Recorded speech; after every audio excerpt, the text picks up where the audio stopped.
സബന വലിയ വീട്ടിലെ പെണ്ണാ. അവൾക്ക് ഇവിടുത്തെ സൗകര്യങ്ങളൊക്കെ പിടിച്ചു കാണും. നല്ല സ്വഭാവമാ. അഹങ്കാരമോ തണ്ടോ ഒന്നും സപ്നയ്ക്കില്ല. തണ്ട് കാണിച്ചാൽ തന്നെ മിണ്ടാൻ പറ്റുമോ? നിന്നെ പോലാണോ അവള്? അതിന് മാത്രം പൊന്നുമണമായിട്ടല്ലേ അവൾ വന്ന് കയറിയിരിക്കുന്നത്. എന്റെ ബാപ്പയ്ക്ക് അതിനുള്ള കഴിവില്ലായിരുന്നു. ബാപ്പ കയറണമെന്നില്ല, നീ വന്നാൽ മതി. എന്ത് പൊന്നും പണവുമോ? നിന്നെ തന്നെ.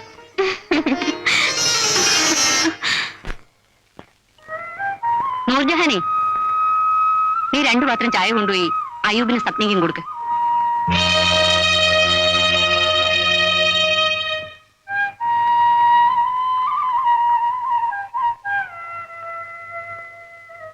സബ്ന, സബ്ന,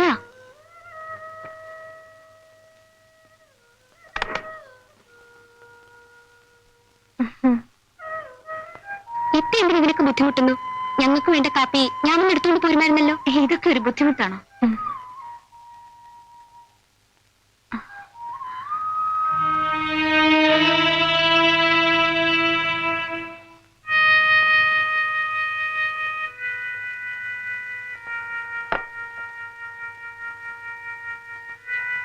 ഇവിടെ അടുക്കള വേലയ്ക്ക് വേറെ ആരുമില്ലേ?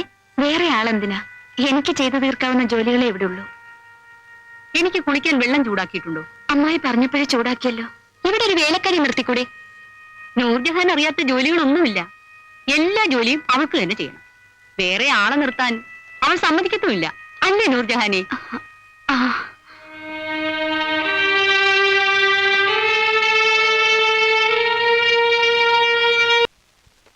നൂർജഹാനെ, നൂർജഹാനെ, ഇതാ വരുന്നമ്മായി. എന്താ അമ്മായി? ഈ മുറിയുടെ ഒരു കിടപ്പ് കണ്ടോ? നീ ഇവിടെയൊക്കെ ഒന്ന് അടിച്ചു വൃത്തിയാക്ക. അടിച്ചു കഴിഞ്ഞിട്ട് ഈ തുണികളൊക്കെ ഒന്ന് അലക്കിയിട.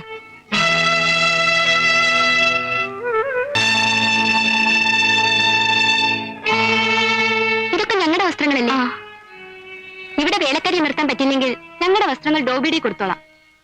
ഇത്തേക്കൊണ്ട് ഇതൊന്നും ചെയ്യിക്കരുത്. ഞാൻ പറഞ്ഞ് ചെയ്യിച്ചതൊന്നുമല്ല, അവൾ അവളുടെ ഇഷ്ടത്തിന് ചെയ്തതാ. കേട്ടോടി, നീ തോന്നിവാസം കാണിച്ചിട്ട് കുറ്റം എനിക്ക്.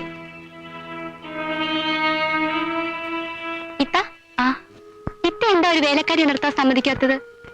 അമ്മായി പറഞ്ഞത് കേട്ടാണോ സപ്ന ഇങ്ങനെ ചോദിക്കുന്നത്?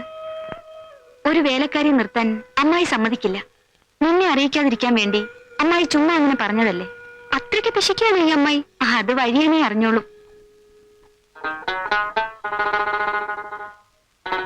അമ്മായി, അല്ല ഇതാര് ഷേജയോ? പാമോളെ, നീ ഇപ്പൊ ടൈപ്പ് പഠിക്കാൻ പോകുന്ന ഉമ്മ പറഞ്ഞല്ലോ, അതെന്തായി? 2 മാസം കഴിഞ്ഞ പരീക്ഷയാ. സപ്നയ്ക്ക് ആളെ മനസ്സിലായില്ലേ? മനസ്സിലായി. എന്നാ നിങ്ങൾ സംസാരിച്ചിരിക്കും, ഞാനിപ്പോ വരാം. വരൂ.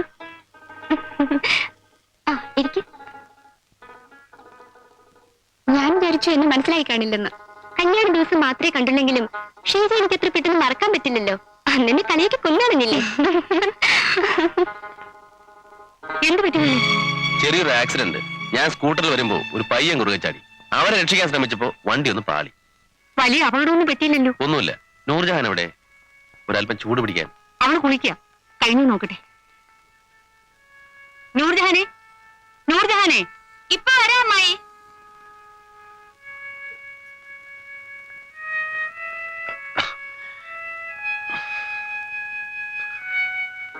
ഈ തൈലം ഒന്ന് പുരട്ടി ചൂട് പിടിക്കാൻ. ഞാൻ പുരട്ടിക്കോ? കൈ ചീത്താക്കണ്ട, ഞാൻ പുരട്ടിത്തരാം. ഞാൻ പുരട്ടിത്തരാം.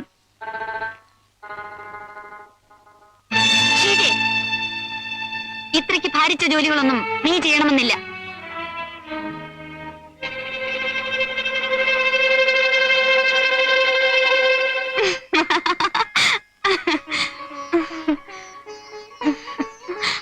കൈയെടുക്കൂ. പിന്നെ നീ എന്തിനാ കരയുന്നത്? ഞാൻ ഇക്കയ്ക്ക് മരുന്ന് പുരട്ടാൻ ചെന്നതിന് ഇപ്പൊ എന്നെ വഴക്ക് പറഞ്ഞു. ആര്? നൂർജഹാനോ? നീ ഇവിടെ വഴക്ക് പറഞ്ഞു? എന്തിന്? എന്തിനാണെന്ന് ഷീജ പറഞ്ഞില്ലേ? ഞാനിപ്പോ ചോദിച്ചത് നിന്നോടാ. ഞാനിവിടെ ഉള്ളപ്പോ എന്റെ ഭർത്താവിനെ ശുശ്രൂഷിക്കാൻ മറ്റൊരാൾ എന്തിന്? ഇവള് മറ്റാരുമല്ലല്ലോ. ഇവിടത്തിന് മരുന്ന് പുരട്ടി കൊടുത്തെന്ന് വെച്ചിട്ട് ആകാശം ഇടിഞ്ഞു വീഴില്ല. ഇവളവന്റെ മാമയുടെ മകളല്ലേ, ഭാര്യയല്ലല്ലോ. ഓ ഭാര്യ. ഈ ഭാര്യ എന്ന് പറയുന്നത് 3 മൊഴിയുടെ ബന്ധമല്ലേ? മാമായുടെ മോളെന്ന ബന്ധം എപ്പോഴും കാണും. അപ്പൊ എന്നെക്കാളും ഇത്തേക്കാളും ഷീജയ്ക്കാണ് ഇവിടെ കൂടുതൽ ബന്ധം അല്ലേ അമ്മായി? നിന്നെ ആരെങ്കിലും ഇങ്ങോട്ട് വിളിച്ചോ? ഇത്ത ആയതുകൊണ്ട് ഇവിടം കൊണ്ട് അവസാനിച്ചു. ഞാനായിരുന്നെങ്കിൽ, നീ ആയിരുന്നെങ്കിൽ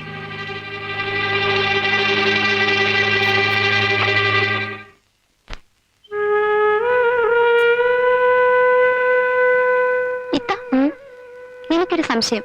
എന്താ? അമ്മായി മരുമക്കളായ നമ്മളോട് കാണിക്കാത്ത സ്നേഹം ഷീജയോട് കാണിക്കുന്നത് എന്താ? സബന ഇതുവരെ ഇത് മനസ്സിലാക്കിയിട്ടില്ലേ? ഷമീർക്കായെ കൊണ്ട് ഷീജയെ കല്യാണം കഴിപ്പിക്കണമെന്നായിരുന്നു അമ്മായിയുടെ ആഗ്രഹം. അവരെ തമ്മിൽ അടുപ്പിക്കാനായിട്ടായിരിക്കും അമ്മായി നിർബന്ധിച്ച് ഇക്കായെ കൊണ്ട് അദ്ദേഹത്തിന്റെ കടയിൽ അവൾക്ക് ജോലി കൊടുപ്പിച്ചത്. കല്യാണത്തിന് മുൻപ് എനിക്കും അവിടെ തന്നെയായിരുന്നു ജോലി.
ചെപ്പ് അയക്കണമായിരുന്നു.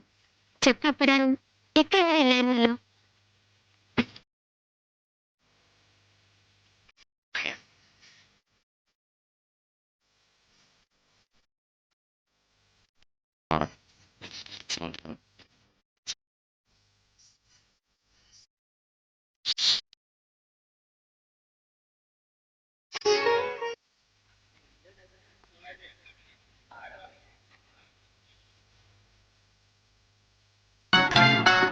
ഷമീർക്ക വീട്ടിൽ നിന്ന് കൊണ്ടുവന്നതാ. എന്താ വിശേഷം? ഇന്ന് ബാപ്പയുടെ പിറന്നാളാ. അതേ മോനെ, എല്ലാ വർഷവും എന്റെ പെരുന്നാൾ കൊണ്ടാടണമെന്ന് എവർക്കാ നിർബന്ധം. കുറച്ച് ദിവസമായി നിന്നോടൊരു കാര്യം പറയണമെന്ന് ഉദ്ദേശിച്ചിരുന്നു. എന്താ മാമ? ഷീജയ്ക്ക് കല്യാണ കാര്യങ്ങൾ പലതും വരുന്നുണ്ട്. പക്ഷെ തുറന്നു പറയാമല്ലോ, എന്റെ മനസ്സിലെ ആഗ്രഹം അവളെ നിന്നെ കൊണ്ട് കെട്ടിക്കണമെന്ന്. എന്താ നിന്റെ അഭിപ്രായം? ഞാൻ ഇതുവരെ അതേക്കുറിച്ചൊന്നും ആലോചിച്ചിട്ടില്ല. എന്നാ ഇപ്പൊ ആലോചിച്ചോ. അവക്ക് നീ എന്ന് പറഞ്ഞ പ്രാണനാ. ഷീജയോട് എനിക്ക് വിരോധമൊന്നുമില്ല. പക്ഷേ മാമ പറഞ്ഞ കാര്യം സമ്മതിക്കാൻ അല്പം ബുദ്ധിമുട്ടുണ്ട്. എന്ന് വെച്ചാ? ഷീജയെ കല്യാണം കഴിക്കാൻ എനിക്ക് സമ്മതമില്ലെന്ന്.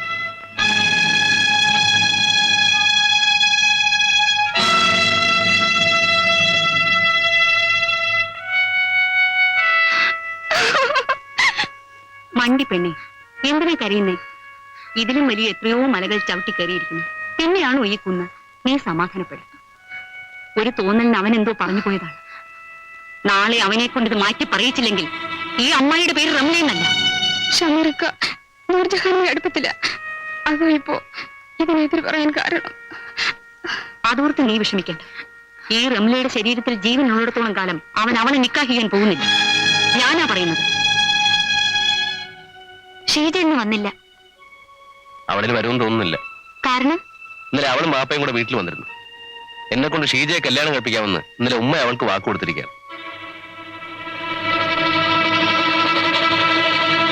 ഒടുവിൽ ഒരുപാട് പ്രതിബന്ധങ്ങളെ തരണം ചെയ്താണ് ഞാനും ഷമീർക്കയും തമ്മിലുള്ള കല്യാണം നടന്നത്. ഞാനോളെ എതിർക്കാനുണ്ടായ കാരണം ഇനി വിശദീകരിക്കണ്ടല്ലോ. ഒന്നും വേണ്ട. ഏതായാലും അമ്മായിക്ക് ഷീജയോടുള്ള ഈ അതിരുകവിഞ്ഞ സ്നേഹം അപകടമാണ്. അസ്സലാമലൈക്കും. അലൈക്കും സലാം. വാളിയ ഇരിക്കേ. എപ്പോ വന്നു? ഇപ്പൊ എത്തിയതേ ഉള്ളൂ. പിന്നെ എന്തെല്ലാം ഉണ്ട് വിശേഷങ്ങൾ? എന്ത് വിശേഷങ്ങൾ? അങ്ങനെയാണ് പോകുന്നു. അൻസാരി മാമയും മോക്ക് പെരുന്നാൾ ഡ്രസ് കൊണ്ടുവന്നതാവും. കൊല്ലം ഒരുപാടായി എന്റെ കല്യാണം കഴിഞ്ഞിട്ട്. ഇന്ന് വരെ ഒരു പെരുന്നാളിനും എന്റെ കെട്ടികൾക്കോ മക്കൾക്കോ ഒരു കീറ തുണി പോലും ഇവിടുന്ന് വാങ്ങിച്ചു കൊടുത്തിട്ടില്ല. കീറത്തുണി വാങ്ങി തന്ന് അസലാലി ആക്ഷേപിക്കാൻ ഞങ്ങളെന്താ അത്ര എരപ്പാളോ പറ്റുവാണോ? നൂർജഹാനെ, ദാ നിന്റെ ബാപ്പ.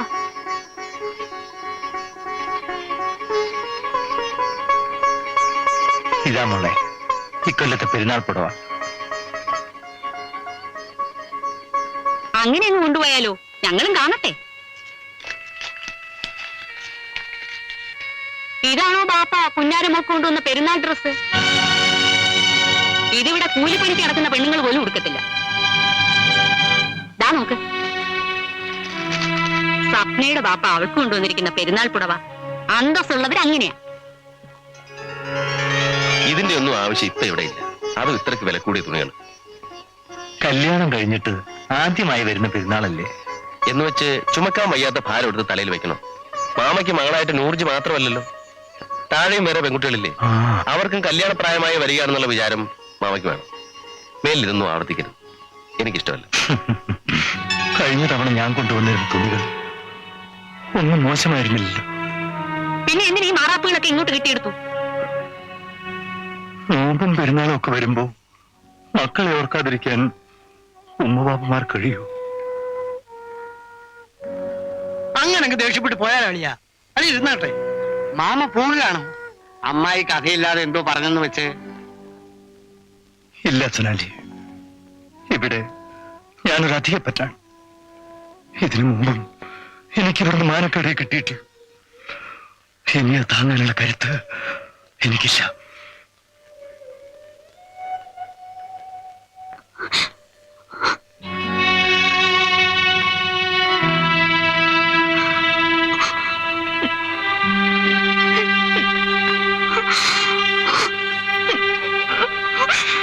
കൊടുക്കേണ്ട കാര്യത്തെക്കുറിച്ചാവും ബാപ്പയുടെ ചിന്ത. സ്ത്രീധനം കൊടുത്ത് എന്നെ ഇപ്പൊ കെട്ടിച്ചയക്കണ്ട. അതല്ല മോളെ, സ്ത്രീധനമായി കല്യാണം കഴിക്കുന്ന കാര്യത്തിൽ ഷമീർ എതിർപ്പാ.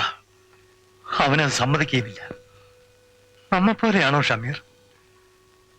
അവന്റെ മാന്യതയ്ക്കനുസരിച്ച് കല്യാണം എങ്കിലും നടത്തണ്ടേ? ബാപ്പയുടെ മനസ്സിലിരിപ്പ് എനിക്ക് മനസ്സിലായി. ഈ വീടിന്മേലും പറമ്പിന്മേലും കടം വരുത്തി വെക്കാനല്ലേ ബാപ്പയുടെ പരിപാടി. വേറെ ഒരു മാർഗവും ബാപ്പ കാണുന്നില്ല മോളെ. അങ്ങനെ ഈ കല്യാണം നടത്തണ്ട. നീ എന്താ പറഞ്ഞത്? കല്യാണം നടത്തണ്ടോ? ബാപ്പയും അനിയത്തിമാരെയും വഴിയാധാരമാക്കിയിട്ട് ഒരു സുഖജീവിതം ഞാൻ ഇഷ്ടപ്പെടുന്നില്ല ബാപ്പ. അതിനേക്കാൾ ഭേദം ബാപ്പ എന്നെ കൊല്ലുകയാണ്.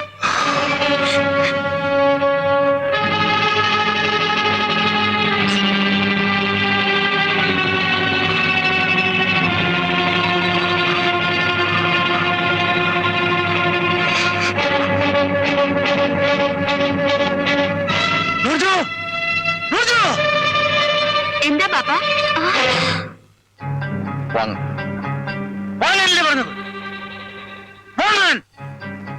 വിട്ട് ബാപ്പയുടെ കഴുത്തിന് തന്നെ വിട്ട് ചോരയിൽ കുളിച്ച് കൈകാലുകൾ തല്ലി പറഞ്ഞു പറഞ്ഞു മരിക്കട്ടെ. വിട്ട്